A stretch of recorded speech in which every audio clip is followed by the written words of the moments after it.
ಬೇರೆ ಯಾವ ಸಮಾಜನೂ ಇಲ್ಲಿ ಬೆಂಬಲ ಕೊಟ್ಟಿಲ್ಲ, ಮುಖ್ಯವಾಗಿ ಒಲೆಯರು ಬೆಂಬಲ ಕೊಟ್ಟಿಲ್ಲ ಅಂತಲೂ ಮಾತಾಡಿದ್ರು. ಆದರೆ ನಮ್ಮ ಪಾವಗಡ ಶ್ರೀರಾಮ್ ಹೇಳಿದ್ರು ಅನೇಕ ಜನ ಒಲೆಯರು ಇಲ್ಲಿ ಬೆಂಬಲ ಕೊಟ್ಟಿದ್ದಾರಂತ. ನಾನು ಒಲೆಯರ್ ಸಮಾಜಕ್ಕೆ ಸೇರಿದವನು, ಒಲೆಯರವನೇ. ಆದರೆ ನೀವು ತಿಳ್ಕೊಂಡಿರಂಗೆ ಒಳ ಮೀಸಲಾತಿ ವಿರೋಧಿ ಅಲ್ಲ ನಾನು. ಯಾಕಂದ್ರೆ ಒಳ ಮೀಸಲಾತಿ ಹೋರಾಟ ಕರ್ನಾಟಕದಲ್ಲಿ ಶುರುವಾಗಿದ್ದು 96ರಲ್ಲಿ. ಆದರೆ ಒಳ ಮೀಸಲಾತಿ ಜಾರಿ ಆದರೆ ಮಾತ್ರನೇ ಸಮಾನತೆ ಸಿಗುತ್ತೆ ಅಂತೇಳಿ 1995ರಲ್ಲೇ ರಾಷ್ಟ್ರ ಮಟ್ಟದ ವಿಚಾರ ಸಂಕಿರಣ ಮಾಡಿ ಆ ಸಭೆಗೆ ಮಾದಿಗ ದಂಡೋರದಿಂದ ಪ್ರೊಫೆಸರ್ ಮುತ್ತಯ್ಯ ಮಾದಿಗರನ್ನು ಕರೆಸಿ ಆ ದಿನದಲ್ಲೇ ನಾವು ನಿರ್ಣಯ ಮಾಡಿ ಒಳ ಮೀಸಲಾತಿ ಜಾರಿ ಆಗ್ಬೇಕಂತೇಳಿ ಕೇಂದ್ರ ಸರ್ಕಾರಕ್ಕೂ ರಾಜ್ಯ ಸರ್ಕಾರಕ್ಕೂ ಮನವಿ ಕೊಟ್ಟಿದ್ದೀವಿ. ಅದು ನಾನೇ ಸೈನ್ ಮಾಡಿ ಕಟ್ಟಿರ್ತಕ್ಕಂಥ ನಿರ್ಣಯ. ಅದು ಅವತ್ತಿಂದ ಇವತ್ತಿನ ತನಕ ನಾನು ಯಾವತ್ತು ಒಳ ಮೀಸಲಾತಿ ಪರನೇ ಇದ್ದೀನಿ. ಯಾಕಂದ್ರೆ ಒಳ ಮೀಸಲಾತಿ ಬರೀ ಮಾದಿರಿಗಲ್ರಿ ನ್ಯಾಯ ಸಿಗೋದು. ಅದು 101 ಜಾತಿಗೂ ನ್ಯಾಯ ಸಿಗುತ್ತೆ. 94ನೇ ಇಸ್ವಿನಲ್ಲಿ ನಾವು ಮಾಡಿದಂತ ನಿರ್ಣಯದಲ್ಲಿ ಏನ್ ಬರ್ದಿದ್ದೀವಿ ನಾವು ಅಂತ ಹೇಳಿದ್ರೆ, ಒಳ ಮೀಸಲಾತಿ ಜಾರಿ ಆಗೋದ್ರಿಂದ ಮೀಸಲಾತಿ ಸಂಪೂರ್ಣ ಜಾರಿ ಆಗುತ್ತೆ. ಯಾಕಂದ್ರೆ ಯಾವ ಕಾಲದಲ್ಲೂ ಮೀಸಲಾತಿ ಸಂಪೂರ್ಣವಾಗಿ ಜಾರಿ ಆಗಿಲ್ಲ. ಈಗ ಮಾದಿಗರು 6% ಬೇಕಂದ್ರೆ ಪಟ್ಟಾಗಿ ಇಳ್ಕೊಂಡ್ರೆ ಒಲೆಯರು ನೀವು ಎಷ್ಟಿದ್ರೆ ನೀವು ಪಟ್ಟಾಗಿ ನೀವು ಅದನ್ನ ಪೂರ್ತಿ ಮಾಡ್ಕೊಳ್ಳಿ, ಬಾವಿಗಳು ಮಾಡ್ಕೊಳ್ಳಿ. ಹಂಗಾಗಿ ಅದು ಎಷ್ಟಿದೆಯೋ ಒಳ ಮೀಸಲಾತಿ ಅದು 17 ಆಗಲಿ 15 ಆಗಲಿ ಅದು ಪರಿಪೂರ್ಣ ಜಾರಿ ಆಗುತ್ತೆ. ಇದೊಂದು ಅದ್ಭುತವಾದ ತಂತ್ರ. ಇದನ್ನ ಮಾದಿಗರು ಶುರು ಮಾಡಿದ್ದಾರೆ. ಹಂಗಾಗಿ ಮಾದಿಗರ ಜೊತೆ ಸೇರ್ಕೊಳ್ರಿ, ಸೇರ್ಲಿಕ್ಕಾಗಿಲ್ಲ ಬೆಂಬಲಿಸ್ರಿ ಅಂತ ಹೇಳಿದ್ದೀನಿ. ಇರೋದಂತ ಮಾಡಬೇಡಿ. ಎಲ್ಲ ಮೈಸೂರು ಎಲ್ಲ ಮಾತಾಡ್ತಾ ಇದಾರೆ. ಮಾದೇವಪ್ಪನವರು ಖರ್ಗೆ ಅಂತ ಅವ್ರ ಚೇಲಗಳಂದ್ರೆ ಒಂದು 4 ಜನ ಬುದ್ಧಿ ಇಲ್ಲ ಅವಕ್ಕೆ ಅಷ್ಟೇ. ಬುದ್ಧಿ ಇಲ್ಲ ಅವಕ್ಕೆ. ಎಲ್ಲರೂ ತಿಳ್ಕೊಂಡಿದ್ದಾರೆ. ಎಚ್ ಸಿ ಮಾದೇವಪ್ಪ, ಖರ್ಗೆ, ಪರಮೇಶ್ವರ ಎಲ್ಲರೂ ಒಲೆಯರ್ಗೆ ಸಪೋರ್ಟ್ ಇದ್ದಾರೆ ಅಂತ ತಿಳ್ಕೊಂಡಿದ್ದಾರೆ. ಒಲೆಯರ್ಗೆ ಏನ್ ಮಾಡಿದ್ದಾರೆ ಇವ್ರಂತ ಒಲೆಯರ್ಗೆ ಮಾತ್ರ ಗೊತ್ತಿರೋದು. ಇವ್ರು ಒಲೆಯರ್ ಪರ ಇರೋದೇ ಆಗಿದ್ರೆ SC SP ನಮ್ಗಿರ್ತವೆ ಫಂಡ್. ಅದರಲ್ಲಿ ಕಳೆದ 4-5 ವರ್ಷಗಳಲ್ಲಿ 1 ಲಕ್ಷ ಕೋಟಿ ರೂಪಾಯಿ ಲೂಟಿ ಮಾಡವ್ರೆ. ಬೇರೆ ಎಲ್ಲೆಲ್ಲ ಹಾಕಿದ್ದಾರೆ ಅದನ್ನ. ಈ ಸರ್ತಿನೂ ಸಹಿತ 44 ಲಕ್ಷ ನಾವು SC ಫಂಡ್ ಕೊಟ್ಟಿದ್ದೇವೆ, ಬಜೆಟ್ ಅಲ್ಲಿ ಹಾಕಿದ್ದಾನೆ. ಅದ್ರಲ್ಲಿ 15,000 ಕೋಟಿ ರೂಪಾಯಿ ಗ್ಯಾರಂಟಿಗಳಿಗೆ ಹಾಕಿದ್ದಾರೆ. ಇವರು ಒಲೆಯರ್ ಪರ ಇದ್ದಾರೆ ಅಂತ ಹೇಳಿದ್ರೆ ಈ ಒಲೆಯರಾಗ್ಲಿ ಅಥವಾ ಮಾದಿಗರಾಗ್ಲಿ ಇದು ಮಾಡಿದ ತಪ್ಪಂತ ಯಾಕೆ ಹೇಳಕ್ ಆಗ್ತಲ್ಲ? ಯಾಕೆ ಇವ್ರಿಗೆ ದಮ್ಮಿಲ್ಲ? ದೌರ್ಜನ್ಯಗಳು ಹಳ್ಳಿಗಳೇ ನಡೀತದೆ. ಬರೀ ಮಾದಿಗರ ಮೇಲೆ ಆಗ್ತಾ ಇದೆಯಾ? ಒಲೆಯರ್ ಮೇಲೂ ಆಗ್ತದೆ. ಎಲ್ಲಿಟ್ಕೊಂಡಿದ್ದೀರಾ ಅವಾಗ ನಿಮ್ಮ ಅಭಿಮಾನ? ನೀವು ಬದುಕ್ತಾ ಇರೋದು ನಿಮ್ಮ ಕುಟುಂಬಗಳಿಗಾಗಿ ಬದುಕ್ತಾ ಇದೀರ ಅಷ್ಟೇನೆ. ಜಾತಿ ಪರ ಯಾವನು ಇಲ್ಲ ಇಲ್ಲಿ.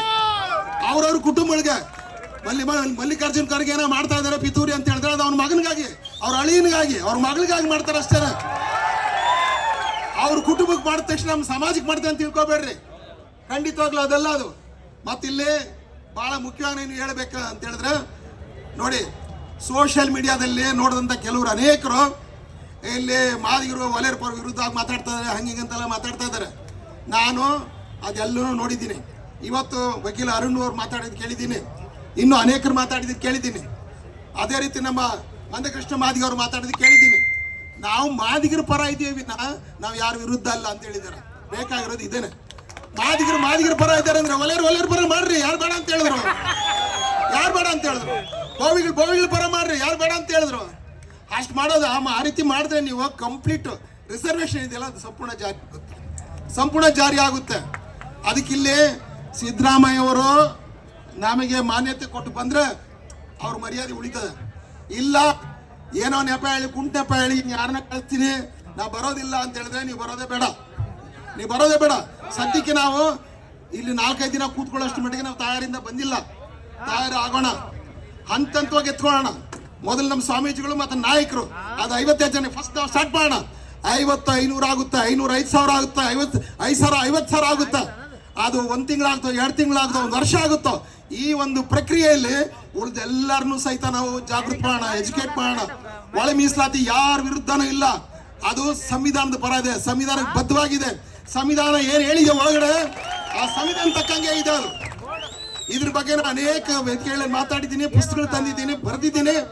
ಮತ್ತೆ ನನಗೆ ಗೊತ್ತಿದೆ ಬಹುಜನ್ ಸಮಾಜ್ ಪಾರ್ಟಿಯಲ್ಲಿ ನಾವಿದ್ದಾಗ ನಾವ್ ಯಾಕಂದ್ರೆ ಸೇರ್ತೀವಿ ಅಂತ ಹೇಳಿದ್ರೆ, ಅವತ್ತಿದ್ದಂತ ಮಾನ್ಯವ್ರ ಕಾಂಶರಾಮ್ ಸಾಹೇಬರು ಒಳ ಮೀಸಲಾತಿ ಪರ ಇದ್ರು. ಒಳ ಮೀಸಲಾತಿ ಜಾರಿ ಮಾಡ್ತೀವಿ ಅಂತ ಹೇಳಿದ್ರು. ಅದನ್ನ ನಂಬ್ಕೊಂಡು ನಾವೆಲ್ಲ ಸೇರ್ಕೊಂಡ್ವಿ. ಇವರು ಮಾತಾಡಿದ್ರು, ಸ್ವಾಮೀಜಿಗಳು ಹೇಳಿದ್ರು, ಯಾರೋ ನಮ್ಮ ನಮ್ಮ ಮಂದಕೃಷ್ಣ ಮಾದಿಗೆ ಅವರು ಹೇಳಿದ್ರು ಯಾವ ಪಾರ್ಟಿನ ವಿರುದ್ಧ ಅಲ್ಲ ಅಂತೇಳಿ. ಆದ್ರೆ ಇಂಡಿಯಾದಲ್ಲಿ ಒಂದು ಪಾರ್ಟಿ ವಿರುದ್ಧ ಆಯ್ತು, ನಮ್ಮದೇ ಪಾರ್ಟಿ ಅನ್ಕೊಂಡಂತ ನಾವು ಚಮ್ಮಾರ್ಸು ಮಾದಿಗರೆಲ್ಲ ಒಂದೇ ಅಂತ ಹೇಳ್ತಾ ಇದ್ರು ಸಹಿತ ಅದೇ ಪಾರ್ಟಿಯ ನಾಯಕಿ ಏನ್ ಹೇಳಿದ್ರು, ಇಲ್ಲಲ್ಲ ಇದನ್ನ ಚಮ್ಮಾರ್ ವಿರೋಧ ಮಾಡ್ತಾರ, ಹಂಗಾಗಿ ಒಳ ಮೀಸಲಾತಿ ನಾನು ಬೆಂಬಲ ಇಲ್ಲ ಅಂತ ಹೇಳಿದ್ರು. 35 ವರ್ಷ ದುಡ್ದಂತ ಬಹುಜನ್ ಸಮಾಜ್ ಪಾರ್ಟಿ ನಾವು ಬಿಟ್ಟು ಬಂದ್ವಿ. ಆ ಇಡೀ ಬಹುಜನ್ ಸಮಾಜ್ ಪಾರ್ಟಿ ಬೆಳೆದಿದ್ದು ನಮ್ಮಿಂದ ಬೆಳೆದು. ಆದ್ರೆ ನಾನು ಮಾರ್ಸಲ್ ಮುನಿಯಪ್ಪ ಅವರು, ಆರ್ ಮುನಿಯಪ್ಪ ಅವರು, ನನ್ನ ಜೊತೆ ಮುಸಲ್ಮಾನ್ ನಾಯಕರು, ವಲಯರ್ ನಾಯಕರು, OBCಗಳು, STಗಳು ಎಲ್ಲರೂ ಬಹುಜನ್ ಸಮಾಜ್ ಪಾರ್ಟಿ ನಾವು ಬರೀ ಹೋಗಿ ಮಾತಾಡಿದ್ವಿ. ಇವಾಗ ಹೇಳ್ತಾರ ತಪ್ಪು, ನೀವು ಒಳ ಮೀಸಲಾತೀರಿ ಎಲ್ಲೂ ಸಹಿತ ನಮ್ಮ ಒಗ್ಗಟ್ಟನ್ನು ಮುರಿಯಲ್ಲ, ಒಗ್ಗಟ್ಟನ್ನು ಬಲ ಮಾಡುತ್ತೆ.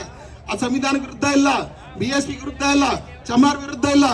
ಏನ್ ಹೇಳಿದ್ರು ಸಹಿತ ಮಾಯಾವತಿ ನಮ್ಮ ನಾಯಕಿ ಒಪ್ಕೊಳ್ಳಿಲ್ಲ.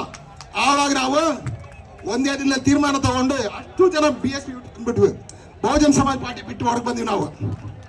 ಯಾಕಂದ್ರೆ ನಾವು ಹೇಳಿದ್ವಿ ನಮ್ಮ ಸಮಾಜಕ್ಕೆ ಉಳಿತಾಗುತ್ತಂತ ನಾವು BSP ಇದ್ದಿದ್ದು. ನಮ್ಮ ಸಮಾಜ ವಿರುದ್ಧ ಇದೆ ಅಂತ ಹೇಳಿದ್ರೆ ಆ ಪಕ್ಷದಲ್ಲಿ ನಾವ್ ಯಾಕಿರ್ಬೇಕು, ಅದು ನಮ್ಮ ಪಕ್ಷ ಅಲ್ಲ. ಅದು ಅವತ್ತು ನಾವು ಬಿಟ್ಟು ಬಂದ್ವಿ. ಅದು ಬಿಟ್ಟು ಬಂದ್ಮೇಲೆ ಇವತ್ತು all India Bahujan Samaj party ಮಾಡಿದ್ದೀವಿ. ರಿಜಿಸ್ಟರ್ ಮಾಡೋದಕ್ಕೆ 1 ವರ್ಷದ ಪ್ರಯತ್ನ ಮಾಡ್ತಾ ಇದೀವಿ. ಆದ್ರೆ ಏನೇನು ನೆಪಾಳಿ ಅದನ್ನು ತಡಿತಾ ಇದ್ರೆ ಬಿಡಲ್ಲ.